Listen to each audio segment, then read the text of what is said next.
Alright guys, and here's part 6, labeled Miscellaneous. After giving a quick look though, it's mostly just rehashing old talking points, so I'm going to be kind of brief with this. No point in repeating myself too often, am I right? So let's get to it. He cannot destroy light any more than I can destroy darkness. Now let's move on to the miscellaneous section where I'll discuss anything that didn't fit into any other previous category. Firstly, let's talk about Raava and Vaatu, the source of the worst misconception in Avatar history. There are actually a few misconceptions about these two, and the first is one that was popularized by Lily Orchard's video. I know I said I wouldn't be responding to anyone directly here, but I've only ever heard the God-Satan comparison from her and the people who watched her video, so it's mostly on her that this misconception exists. In her video, she claims that Raava and Vaatu are representations of God and Satan, therefore ruining the series with Western Judeo-Christian influences. And this is wrong on so many levels. First of all, let's look at this logistically for a second, right? Mike and Brian and everybody else who worked on these shows are and have always been meticulous about how they incorporate Eastern philosophy into the Avatar world. Literally everything in The Last Airbender and The Legend of Korra can be traced back to some East Asian philosophy, religion, or culture. So it literally makes no sense why they would suddenly incorporate Western philosophy into their show and into their world built on Eastern philosophy. Literally everything else is Asian inspired, so why would Mike and Brian do this? It's because they didn't. It's not that they're meant to represent God and Satan, it's that Lily Orchard failed to interpret them correctly, and she peddled that to anyone who took her video seriously. Like, you guys realize that embodiments of light and dark exist in religions other than Christianity, right? You might be saying right now, well, if Raava and Vaatu aren't God and Satan, what else can they be? Yin and Yang are already taken. And this right here is why this is the biggest misconception in Avatar history. While it's true that Twee and La, the moon and ocean spirits, exist in duality, they don't represent yin and yang. In fact, yin and yang and duality itself is a concept that can't be attributed to any one or two spirits in the Avatar universe. The only reason we see the yin and yang symbol in the episode is because of what Ko told Aang about duality. He never said that Twee and La were the yin-yang spirits. In fact, they're directly stated to be the moon and ocean spirits specifically, but again, they exist in duality. Raava and Vaatu are explicitly stated to be the spirits of light and darkness respectively, and the two exist in duality. Duality is a concept in so many world religions that is way more than just good and evil. The yin-yang duality can be attributed to a number of things, such as good and evil, light and dark, push and pull, nature and infrastructure, tradition and modernity, chaos and harmony. You get the picture. While spirits like Twee and La and Raava and Vaatu exist in a yin-yang duality, that's not what they explicitly represent, and therefore, the two pairs can coexist without any issue. Lily Orchard. Firstly, you have my sympathies for subjecting yourself to an entire video of hers. I know only the strong can withstand that stream of nonsense for the full duration. I have my own history with Lily, but that's a story for another time, maybe later. Now, let's talk very briefly about Raava and Vaatu. You're 100% right about Orchard being wrong here. Raava and Vaatu are not a God and Satan analogy because, well, for that to work, Raava would have to be the creator of the world and the clear superior to Vaatu. God is described many times in the Bible to being higher than Satan, and the misconception that God and Satan are equals is debunked and in no way fitting with actual Christian or Jewish theology. In The Legend of Korra, the two are supposedly fighting endlessly for dominion of the world, and Raava make clear that one cannot exist without the other, and that they are the light to the other's dark, and vice versa. The obvious comparison here is the yin and yang, and you're also right that the ocean and moon spirits aren't technically the only representations of yin and yang out there. Yin and yang is a concept used to define how extremes in duality always are in sync with each other to preserve a sense of balance. We see such things not only in good and evil, but also in hot and cold, light and dark, push and pull. It's a concept that, while not flawless, can be attributed to many extremes in reality. But as I said in a previous video, there are things about the relationship that don't quite add up. I addressed a few in the other video, but I watched your response on Twitch and I didn't quite understand it, I don't think. I'll try to explain my stance as best I can, but briefly. Yin and Yang is about dualities keeping each other in balance. They work to maintain order by maintaining each other. If one grows stronger than the other, then the other must catch up to it. It must grow strong with it. It's like the whole idea that Batman creates his own villains. The brighter the day, the darker the night, that kind of thing. So then, why does Vaatu grow stronger and larger the minute he and Raava are freed? In your Twitch response, you said that once they were separated, they ceased to be a duality and became their own separate entities. Well, then they aren't really yin and yang. They aren't keeping each other in balance. They are in direct conflict and trying to outdo the other. But then that begs the question, why Vaatu can so easily corrupt people and why Raava can't restore people herself. According to one source I found, it's because Vaatu naturally spreads darkness, and Raava's only job is to keep him from doing it. She's trying to keep him contained. She can't reverse what he's done. All she can do is keep him under control. But that begs several questions, like, how did she get him under control in the first place if he has this natural affinity for making things worse? Was the world chaotic before she got him under control? And if so, how was she not weakened then? How can light and righteousness even exist if Vaatu can literally continuously spread his taint and corrupt others? If they are yin and yang, why isn't Vaatu keeping Rava in check? Darkness must keep light in check just as much as light must keep darkness in check. There are just several questions I have about the relationship. I don't think they were explained well, but that's a regular problem with the show. And as people have said, not everything needs to be explained. Only problem with that is the Wan episodes were designed and intended to explain things. They were intended to explain the origins of bending and the origins of the Avatar. With that context in mind, not a lot was explained. I mean, sure, they explained the bare basics, but not any context. Not where Rava came from, why Rava and Vaatu were fighting. They don't explain that very well. Best we get is, well, they're yin and yang, accept it. Not a lot of people will. But moving on.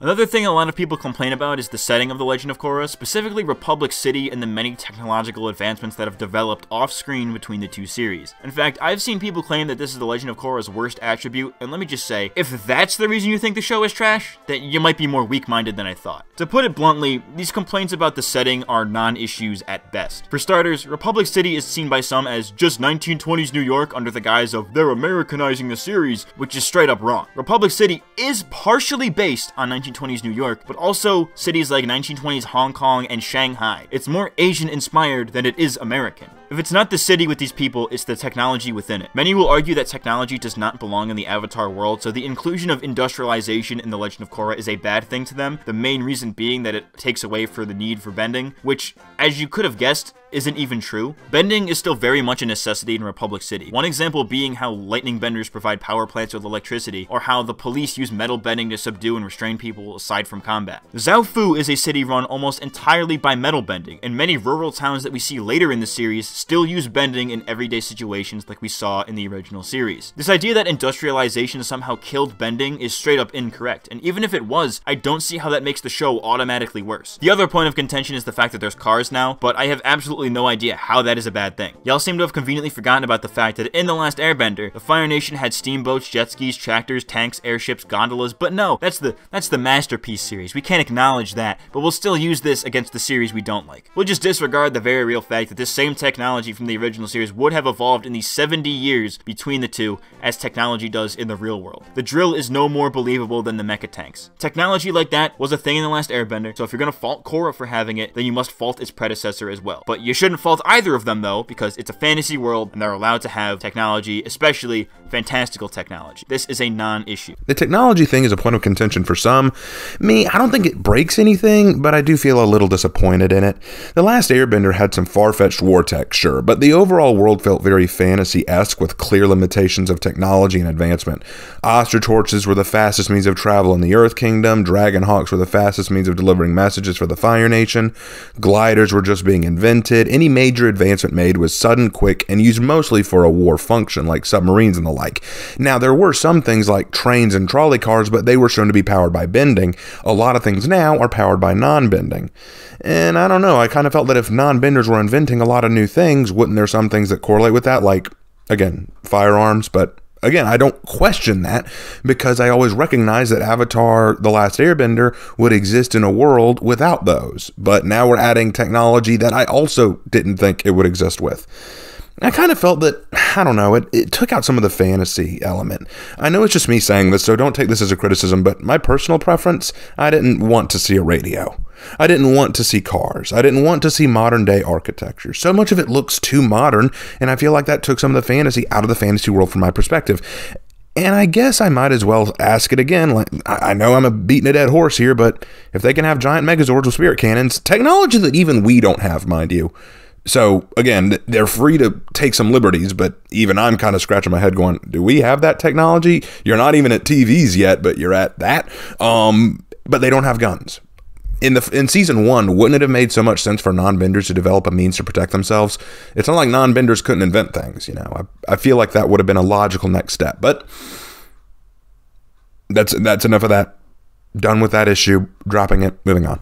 As I alluded to near the start of the video, let's talk about Korra's bending prowess. I didn't put this in the Korra section because I just couldn't find a way for it to fit and have the script flow, so I'm putting it in the miscellaneous section, so deal with it. One of the first scenes in the show shows Korra at age 4 bending water, earth, and fire, something that we've never seen an avatar do before. Korra is the first avatar, at least that we know of, that has been able to bend multiple elements before knowing their status as the avatar, which is usually age 16. People like to use this scene as another of Korra's definitive Mary Sue moments. Oh no, a child shot fire, the show is ruined, how can we possibly go on? Simply put, this is a very nitpicky criticism, and it doesn't make Korra a Mary Sue, since her skill in present day is very clearly attainable. Alongside what I said earlier about this ability being something that is central to Korra's arc regarding her identity, it's also very easily explained through in-universe logic. Simply put, the Avatar is inherently gifted at bending no matter which incarnation, so Korra's ability to bend multiple elements at such a young age shouldn't come as a surprise to anyone. And even if you want to say that it isn't possible and it's stupid, it still takes her 13 years to actually master these elements, passing her firebending exam at age 17, so she's had sufficient training in each of these elements. This is ultimately no different from Aang being the youngest airbending master in history at age 12, or the fact that he picked up waterbending in an afternoon and mastered it in a few months, unlocked earthbending in a day, and was given firebending by the dragons, neither of which he had mastered by the time he fought Ozai. I need more time to master firebending.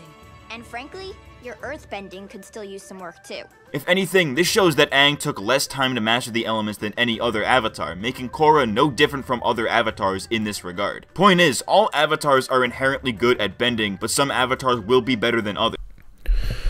A couple of things here.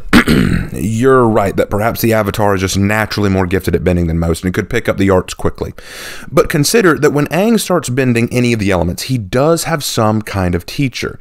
He might be an airbending master at age 12, but he was surrounded by air nomads who taught him.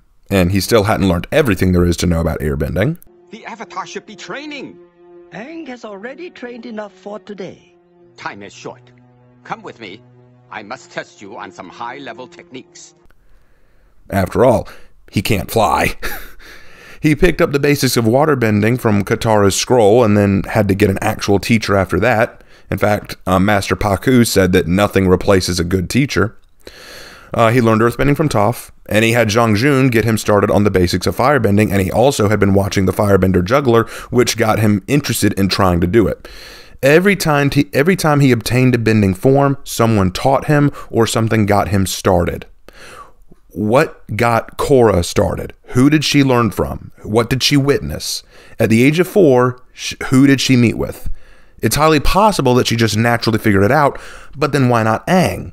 He didn't know until he was 12, and according to the air nomads, most avatars aren't told until a certain age, implying most avatars can't bend the elements until they start learning them.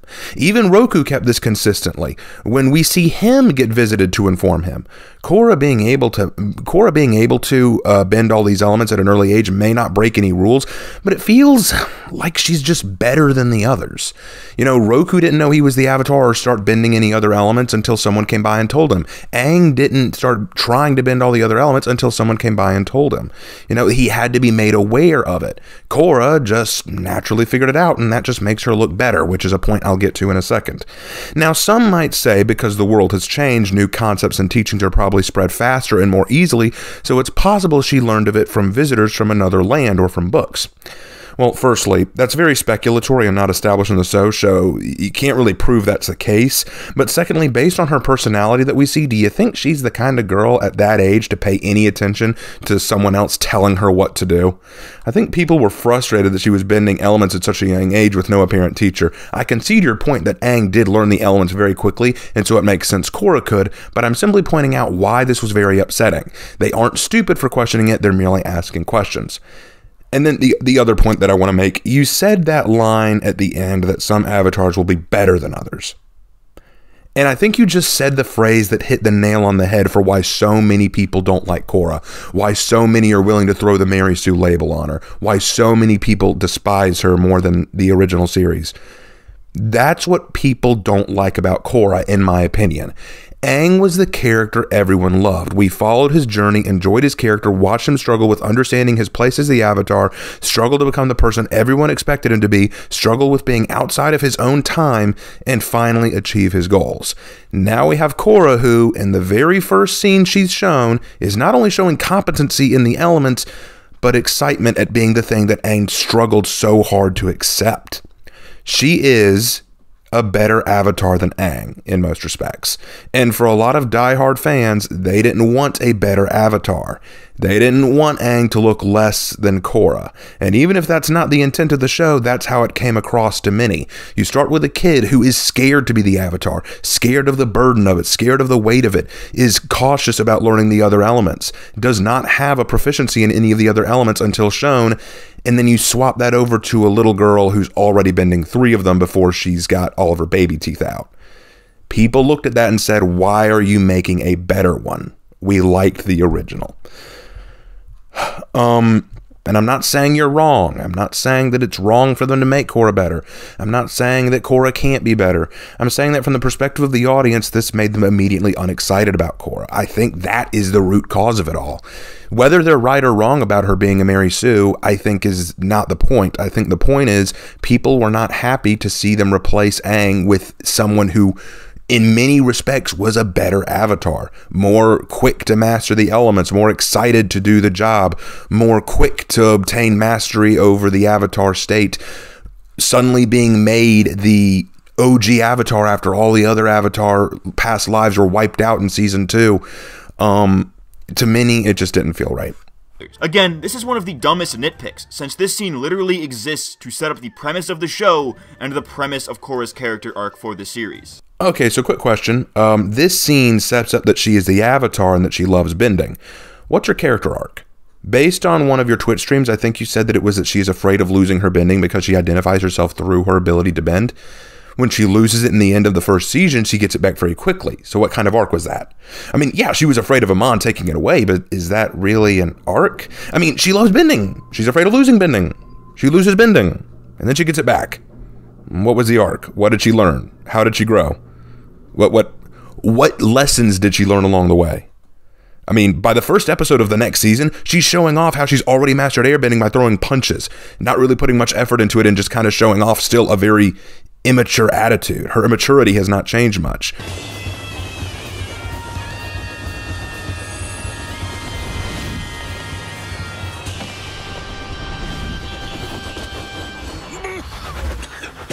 The Avatar is the winner! No fair! You can't go into the Avatar state to win! You did what?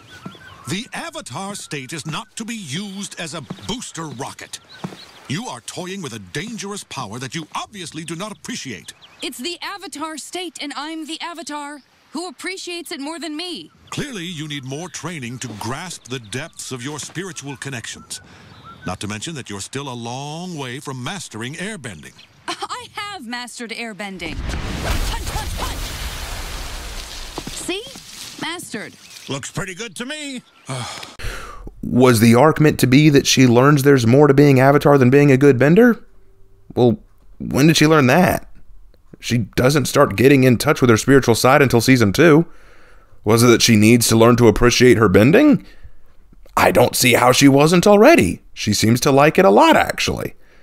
This isn't me criticizing you. I just want to know, what was the arc that was set up here? I think a better arc, this is my thought. What if instead, when Amon first meets her, he does take her bending? So for half of the first season, she's an Avatar without any bending. For one, it would make her question how she can be the Avatar. How can you be the Avatar if you can't bend? Because remember, her whole identity was built around the fact that she can bend 4 elements and she's awesome for it. Now she can't bend at all. She's just a non-bender.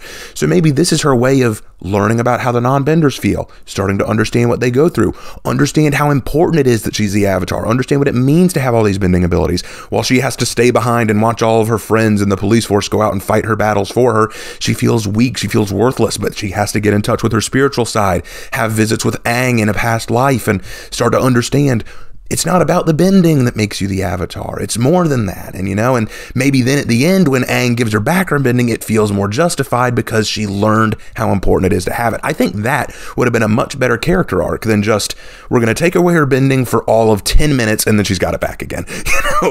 So that's just my thought, but I just want to know what her character arc was. Because a character arc usually implies that you learn something or grow somehow, and I don't think she did.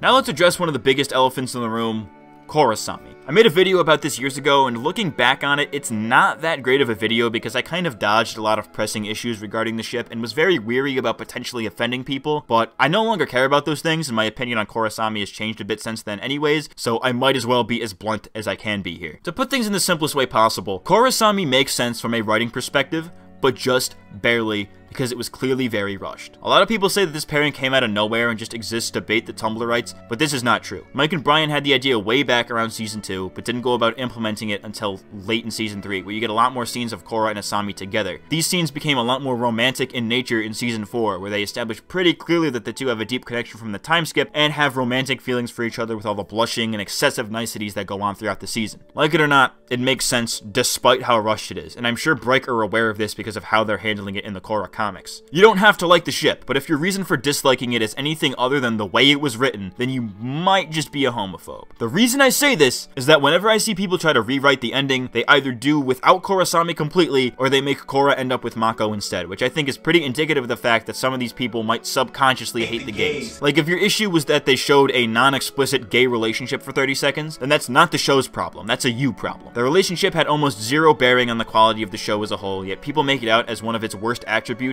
which is incredibly fucking stupid.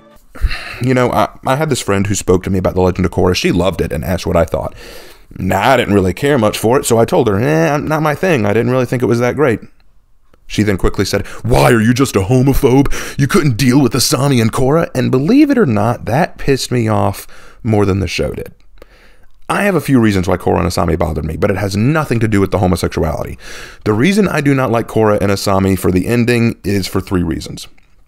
Number 1, it felt undeserved. Yeah, they dropped a few blushes and a few minor hints that the two had a deeper relationship by spending time together, but have you seen the average teenage girl? As a former school teacher, teenage girls hug, squeal at the side of each other, and share personal issues with each other all the time. None of the hints dropped were good at establishing anything romantic, just close and personal friendship. As you said, Asami was the confidant, and confidants confide in one another often. As said previously, Aang and Katara's relationship felt very deserved thanks to kisses, hugs, Aang's own confession, the Cave of Two Lovers, and many other times the two shared real chemistry that made their getting together all the more deserved. Korra and Asami's was rushed, not well written, and not established well. It didn't feel deserved. But you said that, so let's move on to reason 2. It felt out of place with what the story was trying to do. As you said before, this is Korra's story. This is about her coming into her own, growing from an unappreciative, immature, and bratty teen into a mature and powerful avatar, capable of saving the world and herself. I thought the show would end with her standing on top of the tallest building in Republic City, looking out at all the good she's done. I thought the show might end with her taking a photo with all her friends for one last keepsake before she goes home for some well-needed R&R. I thought the show might end with her seeing a vision of Aang near the spirit portal and walking to him meaningfully, showing her knowing the truth and walking the path of the Avatar. I thought the show might end with her on top of Naga riding off to the North Pole again, showing a contrast to the first episode where she was running away from home, but now going back home, her journey now complete. Those would have been decent final notes to give the show, and they would have meshed with what the show was trying to do, make Korra a character coming into her own, but that's not what we got. The final closing note of the show was Korra going to the spirit world with Asami.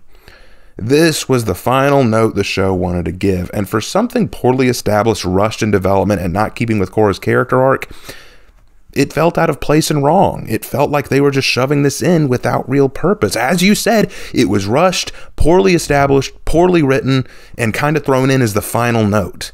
If maybe they threw this in before the battle, like Asami just suddenly confessed, "I love you," and Korra said, "I know," Han Solo style, I wouldn't have cared as much. But no, I think the big issue was this was the final note. This is what we're going to close the series on. Are we going to close the series on Korra's accomplishments and what Korra's learned along the way? No, we're going to close it on a rushed, unbuilt relationship. And number 3, it was so brief and so unmeaningful, most people didn't even catch on other than the people who wanted it to be the case. Mike and Brian had to literally come out in a post and admit that's what they did because people were so unsure of this ending. Now, note that in none of what I have said so far did I say that I hate the gays. Gay characters don't bother me. Poorly written characters bother me. If you're gonna write a relationship, gay or straight, make it meaningful and deliberate. Otherwise, it's an insult to the relationship itself. It's kind of like if we had no chemistry between Han and Leia, and then suddenly last minute Leia just goes, "I love you." Where did that come from? You spent the first 2 movies just insulting the guy. But that's throwing out all the great moments where we see the two close, having romantic dialogue, the kiss on the Millennium Falcon. There are moments where we see the two coming closer. A love relationship. With Korra and Asami, we barely see it. And I feel like, as a final note to the show, throwing in a poorly written romance was poorly done and not well done. Not once did I say I didn't like it because I'm a homophobe or because we don't need gay characters. I don't care if Korra's gay. I just don't think that it fit well with her character arc to end the show with that. That's all. Let's see. What did I miss here? Season 1 love triangle. It's bad, but it doesn't really ruin the entire show or anything. Losing connections to past avatars, well, that had a pretty clear thematic relevance, so I don't really mind that. Zahir flying, well, if a 10-ton bison can use airbending to fly, then it stands to reason that a human can do it with enough training. And what's Aang's excuse? He didn't have any training, but I'm sure he probably heard of this legendary monk before, right? Or at least the other Air Temple nomads would, right? I mean, are we saying Zahir's understanding of their philosophy and lifestyle was even more in-depth than theirs? I mean, let's think about this for a second. Zahir somehow found the poetry of this ancient monk. The Airbenders have been gone for 100 years, but he still somehow found these scrolls. It stands to reason that when the Air Nomads were prospering, they did have scrolls about him. They probably did have much easier access to it. So, of course, they would probably have access to it. Why is it Zahir was able to understand their philosophy more than the Air Nomads could, who understand their own philosophy? Are we saying Zahir's understanding of their philosophy and lifestyle was even more in depth than theirs? If the response to that is, that's a big stretch, or that's making a big assumption, yeah, that's exactly my point. So is saying that just because an air bison can fly, then that means an airbender could do it without training? That's ridiculous. I don't buy that a bit. It's all a big assumption. I mean, the whole idea of Zahir understanding the philosophy of the airbenders to the point that he could fly is a stretch. But if I'm willing to accept that stretch, then my next question is, why didn't other airbenders get it? Clearly, the other airbenders understand their own way of life and philosophy and belief system more than Zahir does. Zahir wasn't even alive when the air nomads were a thing. So they, of course, understand it to a better extent than he does. That's kind of like saying to a person who's studying Aztec history his entire life that he understands the Aztec history better than even the Aztecs do. I don't even know what to say to that. That's such an assumption. That's such a leap. I genuinely can't think of anything else. I think we've tackled every common criticism of the show, and many of them are nitpicks or failure to understand what the show directly explained. But this video ain't over yet, my friends. So let's get meta. Okay, so that wraps up this part. Again, not a lot to say here. I tried to keep it brief. I know I probably didn't. Just didn't want to rehash too much. Again, me no disrespect to Matt. Me no disrespect to his community or fan base. I try to keep all things respectful and fair here. I've really appreciated watching all the Twitch responses. They're very fun to watch, and y'all have been very fair and respectful to me, so I appreciate that, other than maybe 1 or 2 folks, but they're few and far between. I look forward to doing the next one. The next one is the double standards. And I'll be honest, I'm not sure how I'm going to approach this one. I'm going to try. Don't get me wrong. I'm going to try, but I don't like double standards either. And I do know that there are some people out there who do have a double standard here. And yeah, I agree with you. It's ridiculous to build these double standards. I guess what I'll do is I'll just look and see if I think that these are double standards or not, if maybe they're coming from a point of purpose. I don't know. We'll see. I'll watch that part of the video next time, and we'll see what we can do. Until then, guys, go subscribe to Matt CMG if you haven't already. He's awesome. He's a really great content creator. I enjoy watching his channel. Subscribe to me if you haven't already, and leave a like and a comment down below, and I will see y'all in my next video, whenever and whatever that is. Take care.